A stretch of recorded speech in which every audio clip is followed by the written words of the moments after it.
So ఇప్పుడు వీళ్ళు ఏమంటారు, పురుష సూక్తాన్ని ఉదాహరణగా చెప్తారు.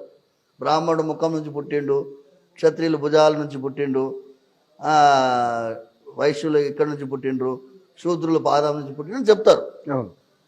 ఇప్పుడు మనం ఎవరిని తల మీద పెట్టుకుంటున్నాం?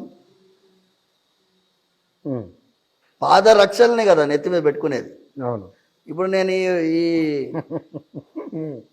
ఇప్పుడు మీరు ఆ ఫార్ములా ప్రకారం పెడితే మమ్మల్ని ఎట్లా మీరు చేస్తారు, నిందిస్తారు?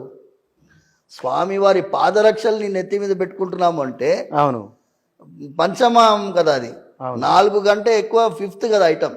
అవును, ఫిఫ్త్ ఐటమ్ దాంతో లేదు కదా మన ధర్మంలో. లేదు, మీరు మనుధర్మ శాస్త్రంలో 4 వాళ్ళది గుణం ప్రకారం విభజించబడింది. అవును, గుణకర్మ విభాగశ. మీరు పుట్టుకతోటి ఏమీ లేదు ఇక్కడ, సరేనా? ఇంకొక ఆయన ఏమన్నారు, పుట్టుకలో అన్ని వర్గాల్లో 4 వర్ణాలు పుడతారు అంటున్నాడు. ఇప్పుడు బాగుంది ఇది.